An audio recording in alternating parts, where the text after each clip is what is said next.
Garden rich কাণ্ডের পরেও প্রশাসনের হুঁশ ফিরল কি? রাজ্যে অব্যাহত প্রমোটার রাজ, জলা বুঝিয়ে গড়ে উঠছে ইমারত। এবার সরাসরি অভিযোগ উঠল হাওড়ার ডোমজুড়ের বেগরি গ্রাম পঞ্চায়েতের প্রাক্তন উপপ্রধান দাউদ মিদ্দের বিরুদ্ধে। অভিযোগ, প্রতিবাদ করতেই মিলছে উচ্ছেদের হুমকি। পুকুর মুজিতে করছিস, সব বিল্ডিং করছিস পুকুর বুঝিয়ে, হ্যাঁ মাটি ফেলে সব ভরাট করছে ভেতরে, সব ক্যাচরা ফেলে, হ্যাঁ কিছু সব কেউ আরোপ করছে বলুক, তার জন্য আমাদের প্রতিবাদ তুলে দেবো আগে, আর ফান্ড থাকবে এটাকে। মারতে এসছে আমার বোনকে, আমাদের ফ্যামিলিকে, ওরা তো তেড়ে তেড়ে মারতে আসছে, আমার দাদাকে। এই ঝামেলা হয়েছে, খালি বললো ঘর তোল ঘর তোল, সবসময় প্রায় বলে ঘর তোল ঘর তোল। জানা যায় দীর্ঘ প্রায় 50 থেকে 60 বছর ধরে রাস্তার ধারে থাকা বস্তিতে বসবাস।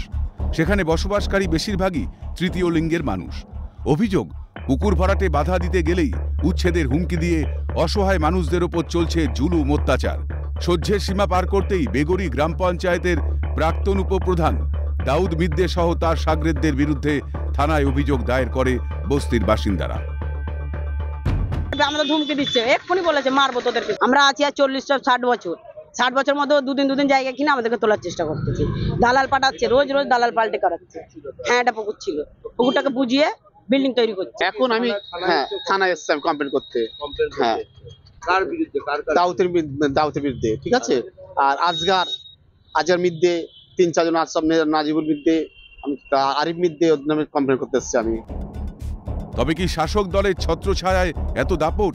অভিযোগ অস্বীকার প্রাক্তন উপপ্রধানের। পাশাপাশি সহযোগিতার আশ্বাস দিয়ে শাসক দলকে আক্রমণ বিজেপির। ওইটা পুকুরের পাড় ওই সামান্য 4-5 ফুট ভেঙে গেছিল, সেইখান পর্যন্তই আমি করেছি, তার বাইরে একটুকু। ওগুলো মিথ্যা অভিযোগ, ওগুলো আমি উঠতে বলার কে?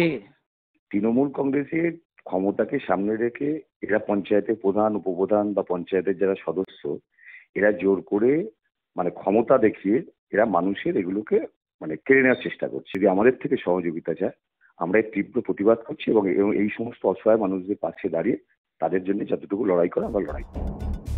একদিকে জলাভূমি ভরাটের ফলে ক্ষতি হচ্ছে বাস্তুতন্ত্রের, প্রকৃতি হারাচ্ছে ভারসাম্য। অন্যদিকে মাথার ওপর ছাদ হারানোর ভয়। মাথা গোজার ঠাঁইটুকু চলে গেলে কোথায় গিয়ে দাঁড়াবে এই মানুষগুলো?